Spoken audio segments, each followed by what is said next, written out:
Last week we asked a big question. Has sport forgotten what sportsmanship actually looks like? We spoke about declining respect for officials, poor sideline behaviour, and whether winning has started to matter more than the people who make sport possible. That conversation struck a nerve. We heard from coaches, committee members, parents, players, and officials. Some agreed completely, while others challenged parts of the conversation. However, almost everyone agreed on one thing. We all want community sport to be somewhere people actually want to be. Today's episode is a continuation of that conversation. We recognise that it's one thing for us to identify the problem and a whole other thing to sit down with someone who's actually working day to day to help solve it. Joining us today is Jordie Gerbes from Football Queensland, the governing body responsible for football across the Australian state of Queensland. They work with hundreds of clubs, thousands of volunteers and officials, and tens of thousands of players from grassroots juniors right through to elite pathways.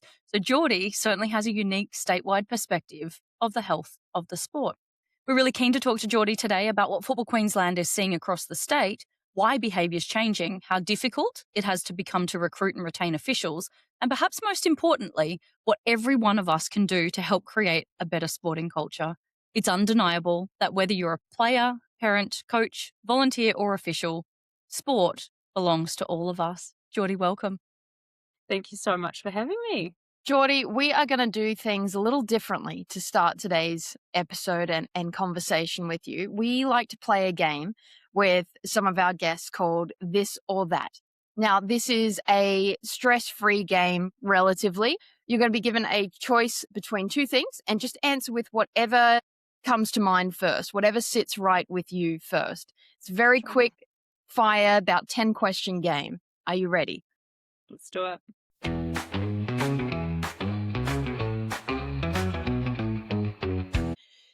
Early morning kickoff or Friday night under lights? Friday night under lights. Playing the game or watching from the sidelines? Playing. Boots or sneakers?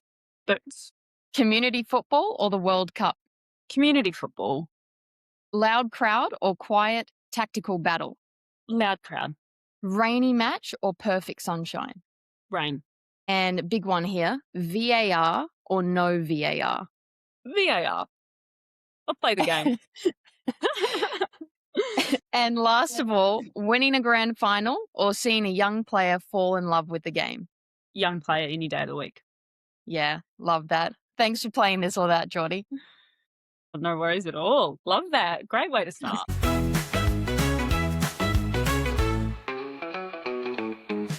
So good, Jordie. We do normally throw it at the end, but we were like, let's give Jordie a chance to have her say, right? Because I was explaining to Laura, you have had boots on for part of your life, as well as what you do with Football Queensland. Can you talk to us a little bit about just, your story with sport and your role at Football Queensland? My story with football starts hopefully like so many other New Zealand and Australian kids. I've born and raised in New Zealand in Aotearoa, so I've only been here for the last 6 to 7 years in Australia. So bit of a fresh perspective, I guess, on Australian culture and Australian football. So it's something that I do love talking about. But I was just that stereotypical kid that grew up on the floor of the canteen at my local football club because my nana was a secretary, my granddad was a president, my mum played in the first team, my dad played in the first men's team, and that's just what you did. You just went to the football club every Saturday for the kids and the men's games, and then the next day you backed it up and the women's games were on Sunday morning, and that was just my life from when I was 5 until maybe 20. And then sort of work took over and I had to do that whole thing, like becoming an adult, finding out who you were. And then I moved to Australia and didn't seek out football. Just sort of again continued with my professional career and was just missing something. I didn't really have any friends. I didn't really have like a community. I moved to Australia by myself. And I thought, what am I missing from home that sort of fills my cup every week? And it was just being on the field with some friends.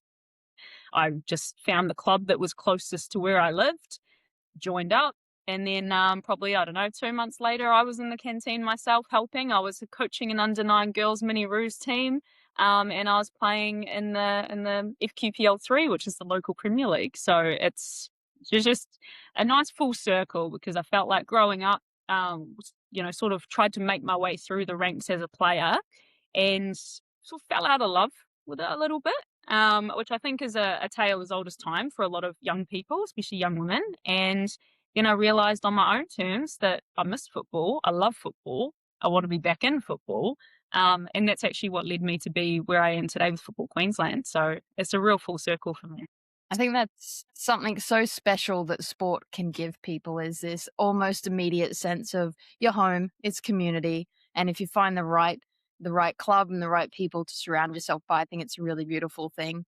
Essentially, that's what's led me into my role and landed me with Football Queensland. If I wasn't connected to the local grassroots club that I was in, I wouldn't have known about Football Queensland, would have had that awareness of the brand and the sport.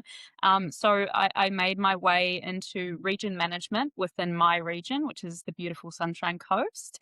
And that's, again, over the last nearly 5 years, have moved into the general management and part of that executive committee with our company. So um, a lot of change relatively rapidly over the last few years, but it just comes as really close alignment to what I want football to look like and what Football Queensland wants football to look like in Queensland for every single Queenslander, and resonating so closely with that I've just been able to take any opportunity that they will give to me. I love it, Jordie. I love it for two reasons for us. I mean, obviously, we love a sporting story. So Laura and I are fully wrapped around everything you've just explained. I did want to qualify one thing. You said it was quite typical to have grandparents working in the canteen, mum and dad playing in firsts. I just want you to know that it wasn't. But anyway, it was quite typical to be around the club, but you're very much a sporting family, and you can hear that. Yeah, in the way you described it. So there's that. But the two things I would raise is, one, we've recently released an episode talking about sportsmanship. And two, we've obviously all been tuned in heavily to the World Cup recently. Knowing both of those is sort of the landscape and the setting that we're bouncing off in today's discussion. How would you describe what you're seeing in the current culture around sport and sportsmanship? Well, our game in Queensland and in Australia has increased and grown year on year for as long as we can sort of go back and keep record of. So I think it's important to note that the scale of our game has increased. So there comes the scale of any incidents, any great sportsmanship, any poor sportsmanship. So I think while there is certainly many examples that we could chat through about unsportsmanlike conduct, chances are it's going to increase with the rate in which our game is increasing at the same time. Right. That's an interesting observation because, I mean, so we're seeing the incidents increase, not because, as a percentage it's higher, but because the game has grown so substantially. It's a large part of it, to be fair. Right. I think the way in which public and our community also condemn that behaviour now is a lot more. We jump on it straight away. We make an example out of it. We spread the word. We say, "Can you believe this happened? Can you, this is happening in our community. Let's put a stop to it." Whereas in the past as well, there's a lot of blind eye turning, and I think a lot of things not dealt with. And I think the transparency in which either Football Queensland or Football Australia or any integrity business unit of a company are dealing with things, they're being more transparent and more honest about where we're at with the game too. So I think it's about being honest when things happen and highlighting them when they do. But at the same time, that might even be giving a representation that there are more and more and more cases like that. But of course, important to recognise that when you have, I don't know, 2 or 3, you've got another 100 examples of great experiences in our game too. So it's a real balancing act. Yeah, you can easily focus on one side of the coin. Hey, Same. can you tell me, in terms of referees and officials, are you seeing any shift over recent years, sort of the behaviour towards them? Or is that a similar situation to what you were just talking about? I think it's relatively similar. I think our match officials, we are more than ever very vigilant and encouraging through our initiative called Protect Our Game. For the viewers who aren't across the sort of ins and outs of Queensland football, then what we've been doing is we released an initiative called Protect Our Game. So when you're an official, you come in, if you're in your first year, you wear a teal shirt. It's bright teal. It's super obvious that this is my first season refereeing, and be nice. I'm going to get some right, I'm going to get some wrong, but just know that that's where I'm coming from and that's my background. So those match officials are very heavily identifiable. If you're under 18, you've got an armband, a bright pink armband on your arms. It's again pointing out that I am a first year or I'm under 18, and therefore we expect a certain behaviour from the spectators, from the coaches, and from the players.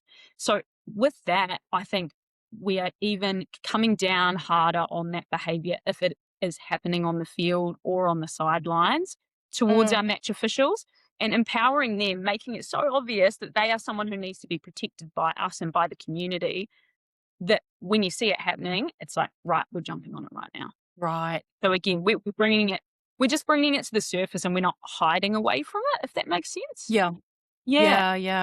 It's an important initiative, right? It's because you need that pipeline of youth coming through the official system. So there is a layer of protection required to keep them coming. That's right. Most of our referees are under the age of 18. Well, they're under the age of 20, really, because you've got so much youth football, and a massive cultural change that I adapted to coming to Australia from Aotearoa, New Zealand, was that when I came over, these referees on all of these junior games and these referees on all of these senior games, I came from a culture and in a governing body that we were so short on referees, just the coach did it, and Right. as a young player all the way up until sort of 15, you're just used to it. I didn't know any different. And then I started helping with coaching. I think it was an under 12s team, maybe back in 2021. And there was 2 assistant referees and a centre referee. And I'd never seen that. I'd never seen that in female senior football when I played for Taradale. It was awesome. I was so blown away. So for me, I just instantly, from where I come from, I think how amazing that we have all these young referees, because we have such a cohort of junior football across our state. We can also have so many junior match officials, because the way that they are assigned to games, say if you're 15, you can do under 13s, say if you're 17, you do under 15s. So it's a lot of our youth referees are required to do those games. So that does build up a massive part of our workforce. And Jordie, are you seeing a big uptake or an increasing uptake in people wanting to become referees, or juniors wanting to become referees, either in the off season or their own time, or is it declining? What does that look like right now? Recruitment is relatively the same, or if not increasing slightly. I think the retention is another conversation we'll probably get to in a moment. But in terms of recruiting junior players, we're relatively comfortable with where we're recruiting. But do you know that the cultural change that we're really starting to angle towards is that you sort of look at football, the way that it's played on a Saturday, on a Friday, or perhaps even a Sunday, and Football Queensland is a governing body. We might appoint all of the referees, and we send them out, we give them all the games that they need to be given, and they sort of are adjacent to the football community. And I think that's where a lot of that tension might come from, that they're not seen as part of a club. They're not seen as part of the community of the sport. They're not, in the canteen hanging out with everybody. They're not welcomed in that way. And so for us, it's a real mindset change for our clubs to then say, hey, well, look, let's shift towards a club-based referee model, which we've recently rolled out. That's the referees are part of your club, the same way that you're trying to recruit players and coaches, which we see all over, club social medias and across their websites. Like, we want more players, we want more coaches. You need referees for that. So for us, it's like, well, why can't we create and foster a culture within a club that gets these young referees in with the players, with the coaches, and with the committee, just to be socialized in that environment? Because if you're humanizing match officials and not seeing them as a person wearing a Football Queensland, kit on the field, you'll way more likely to humanize them in such a way where you're not going to have that little moment where you yell something that you shouldn't have yelled, or your coach isn't going to get worked up to a point because that I know them, they're doing their best, they're making their best judgment, and just bringing them back down to be one of us. That they're not adjacent, they're not above, they're not below. They are literally ingrained in your community. So then, if they're really keen to be a progressing match official and that's sort of a bit of a pathway that they see, we can take them on board after that. And then appoint them to Yeah. games that challenge them around their region or put them in another region and see how they go. But the main thing for us is getting these juniors. What do juniors and young people thrive off of most? And it's being around their peers, and it's mentorship by people that are either their age or slightly older, which you're not necessarily going to get if you're in a region with 100 referees that are from all different walks of life. That has its value, but if you're not feeling like you're part of the sport, you do feel like you're just contracted to go out there, blow a whistle, do whatever, and then leave again. We want them to be So part of true. that. Yeah. Yeah. Yeah. Yeah. So true. You went to talk about retention, Jordie. Let's go there. Let's talk about retention of officials, and maybe in the same setting, if you can walk us through what you think some of the bigger challenges are in the retention of officials space, and the work that you're already doing. I mean, you've just given some example, but the work you're already doing to overcome that. So when it comes to then recruiting, you get them in the door. How do we then retain match officials? You have to provide them with a positive experience, first and foremost. A positive or negative experience to a referee, and I've been a match official. I've sort of done that to make sure that I empathise and understand what happens on the field.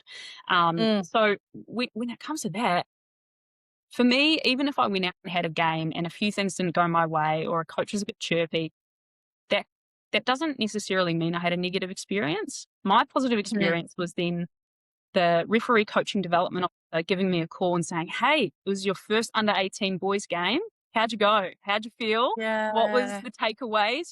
Things like that. So that to me, even though I might have been a little bit shaky or a little bit nervous, or a coach might have, said whatever he thought about the game or she thought about the game, I still walk away with a positive experience. So it's how do we foster everything else around that we can control to make sure. So we need to have match day coaches at every venue that are senior referees assessing our juniors and assessing our first years, whether they're under 18 or not, and giving them that feedback, and also just being able to wrap the arm around them after a game if they're like, "Oh, it didn't go the way that I wanted it to go."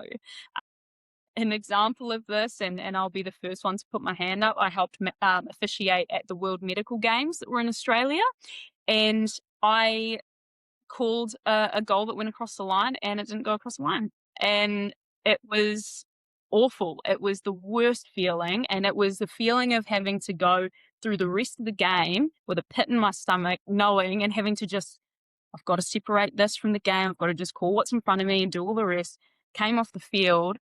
I absolutely hated this particular game, and there were two members of the referee department from Football Queensland standing on the sideline watching, and I was embarrassed that they were there, but I came off and they were like, "You had such a great game. Aside from that one thing that you're already thinking about, you can't change it, but you kept going. You didn't do anything else. You didn't let it cloud your judgment. You didn't, make any other decisions based on that.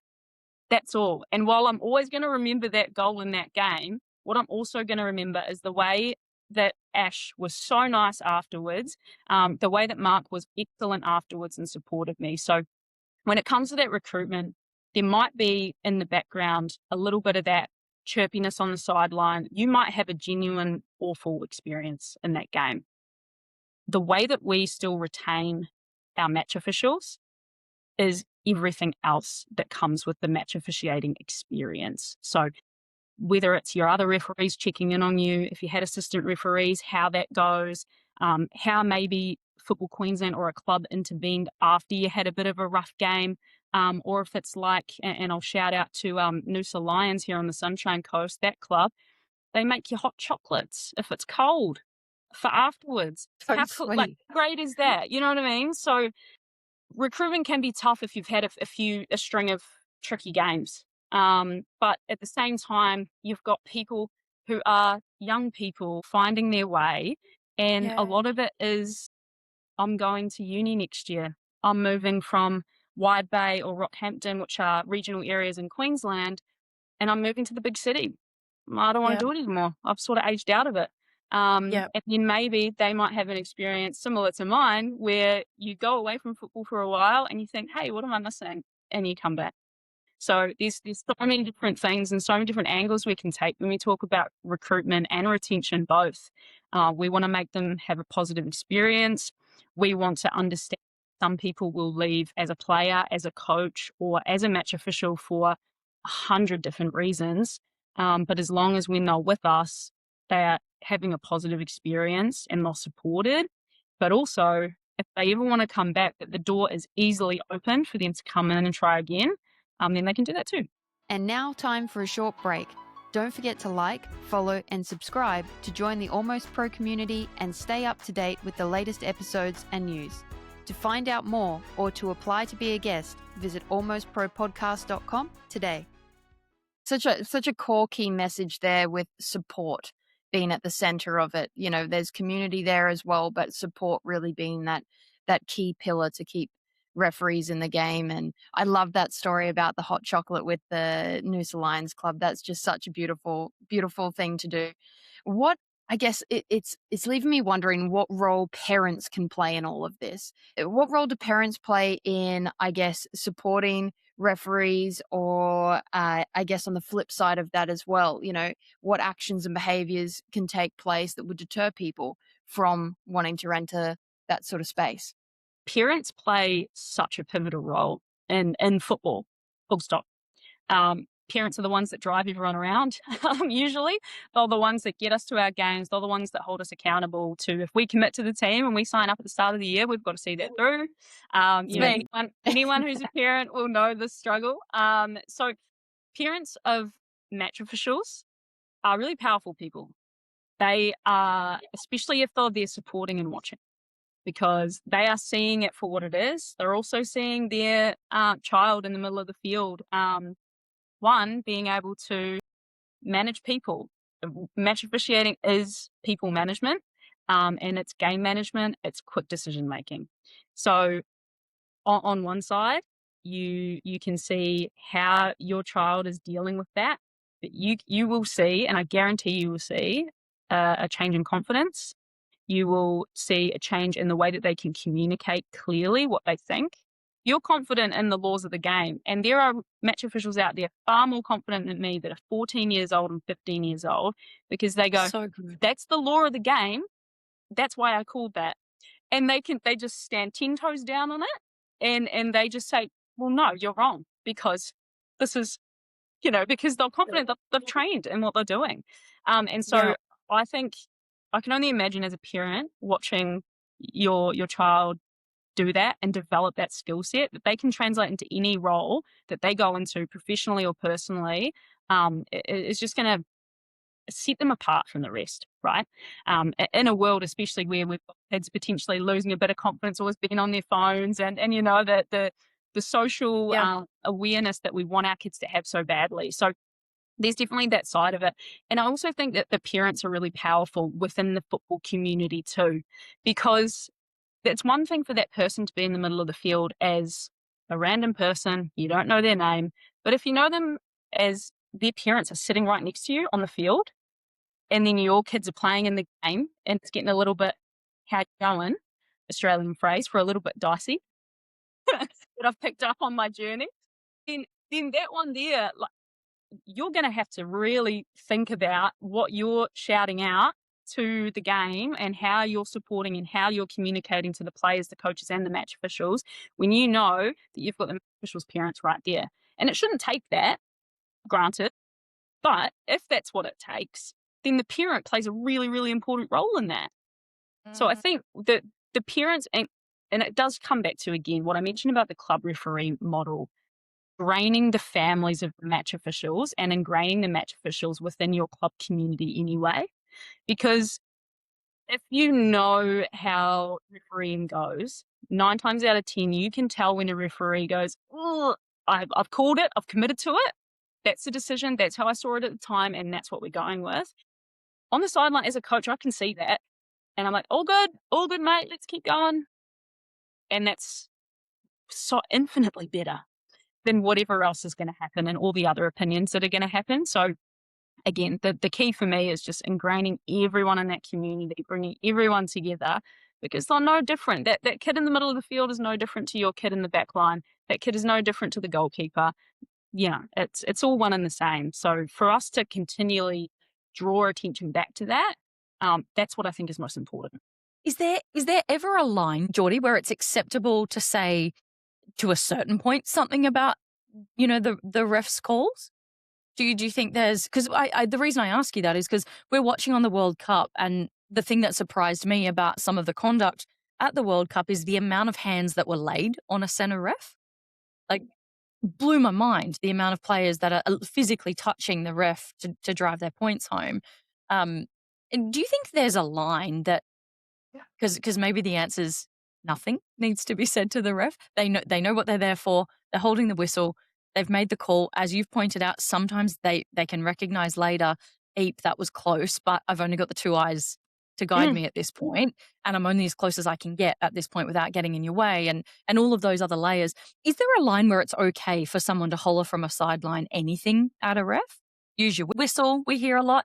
I think a natural I think a natural communication response is a human thing. We're spectators of a sport,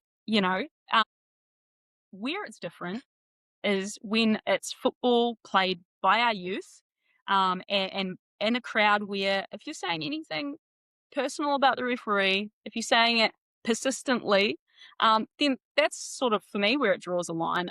If it was me in the middle, do you know what I mean?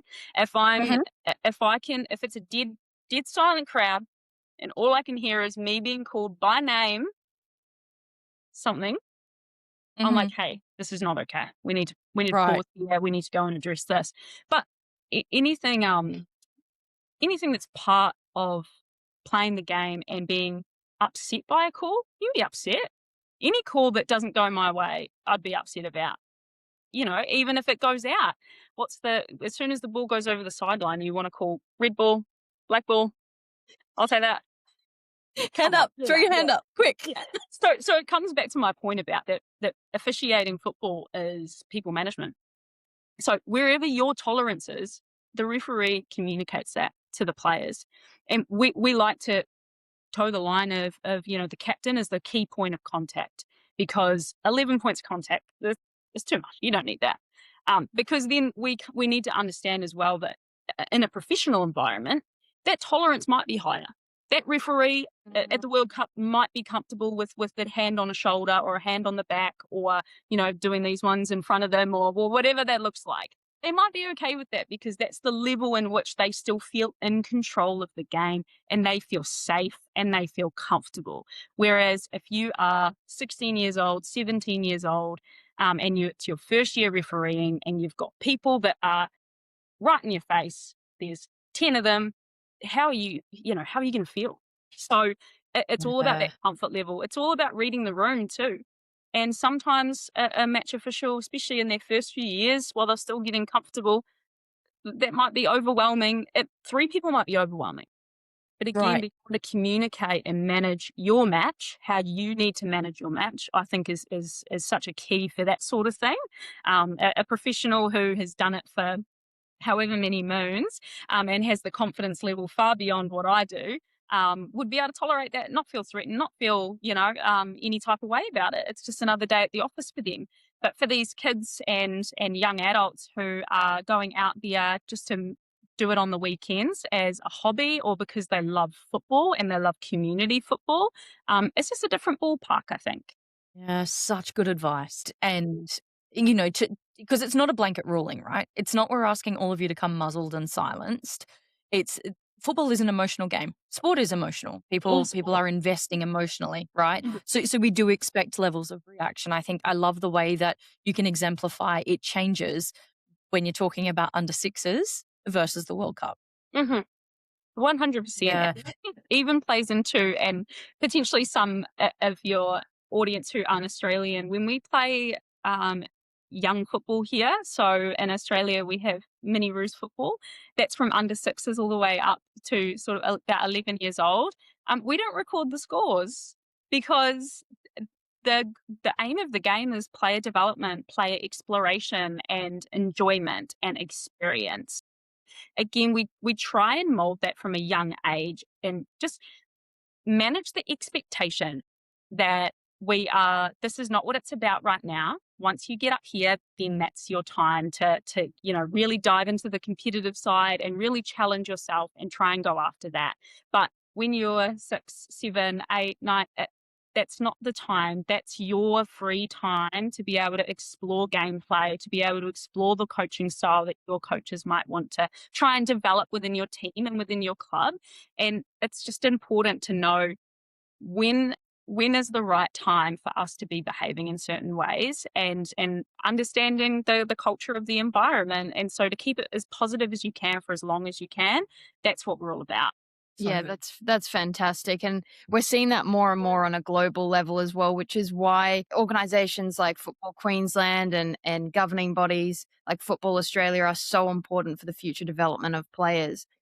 There's a question that I've sort of held off over here for the right time, and I think this might fit in nicely here. I'm wondering, given with the World Cup that has just taken place and the growth of football overall on a global level, we see both sides of the coin. We see young players now kind of imitating or finding their own unique ways to kick a goal. I know that's done the rounds in the media, particularly during this World Cup, of the somewhat elaborate ways that people are going about penalty kicks and their own, finding their own style, if we put it that way. But we're also seeing the other side of things. I know there's a strong culture in Europe of sometimes games can get a little rowdy, another Australian term there, a little too rowdy, for the liking of officials and of the stadiums and spaces that they're being held in. Do you see much of an influence from either side of the coin of elite international football on grassroots football? Well, I think it's important for any governing body, whether it's a state or nationally, that we set the parameters for the sport where we are, and we manage those expectations from our crowds. We have to be very clear and very transparent about what we expect people to do and how to behave in these scenarios. We're getting people from all walks of life coming through our gates into community parks, or whether it's our parks, to play football, to watch football. So we don't have a lot of control over where they come from and coming into the sport. They might be watching the World Cup and thinking that certain behaviour is how they want to be. Or some people on the flip side are watching it and thinking, oh, I'm so glad that my team doesn't do that, or whatever the example is. But I think it's about how clear your governing body and your club and the leaders within your sport are saying that this is how we play this game that's right in front of us. So it is really up to every parent, every coach, every club committee, and thereby every governing body as well to set the standard for what they expect to see in their sport and in their game. So there will always be influence. We'll see it a lot in backyard football and in a lot of casual football, or even in trainings when people are experimenting with how they want to score goals and how they want to do things. But again, being able to read the room and know when it's time for something and when it's not time for something is just something that's a bit of a collective responsibility, I would say. Hey, Jordie, I'm going to take you through those responsibilities. So if we started with players and they roll out this weekend, what's one thing all players could be doing to improve sporting experiences? Talk to your match officials. Get to know their name. Shake their hand before the game. Understand who they are, where they've come from, and then you can play your game just like you're playing with a friend. Love it. And coaches? Encourage positive behaviour and positive reinforcement. When you have any critique or any advice to give, lead positively. And we've talked about parents, but let's go parents just for that one piece of advice. What's something they could do this weekend? Stop doing, start doing, whatever it is from this weekend. Lead with optimism and positivity. You cannot come into a space, seeking out critique. You want to be in a position where you are leading by example with your behaviour. As your energy rises, the energy on the field may rise with it. So it all starts from the sideline. Just whatever the emotional response is on the sideline, let the players play the game, let the match official officiate the game, and let the coaches coach. Your role is to support your athletes and your team and do that the best that you can. And let's go broader. Let's go into the spectators. What could we share with them? A bit left field, but let's bring the energy for the spectators. Honestly, I think when it even comes to junior football, whatever club you play for, what is your club culture? What is your club energy about? What songs do you sing? What is your club known for? If you don't have the answer to those questions, I'd encourage you to start suggesting something. The club with the chant that you always recognize on the sideline, that's the cool club. That's the cool spectators, and that's the awesome stadium to play in, and also the one that you don't want to play against. So I would challenge spectators to start rising to the occasion a bit. Looking forward, Jordie, if Football Queensland gets this right, 5 years from now, what does community football look like? It's not necessarily about Football Queensland getting anything right on their own. We are embarking on a collective journey to understand that football is a part of every single person, and therefore the responsibility on every single person to bring the energy, to bring the support, the community, and everything that comes with being a part of football. That feeling that you have when you are watching, if you went to a live site and watched the Socceroos or the Matildas play in their World Cups, we want you to feel like that at your club, because that's where all of those players started. So bring that energy to your club and start facilitating that. So if we can have our clubs in 2 weeks' time, in 20 years' time, we need to accelerate change pretty quickly to make sure that everyone feels supported, included, and that the space reflects them. So safety, security, and inclusion, that's what our game should look like right now.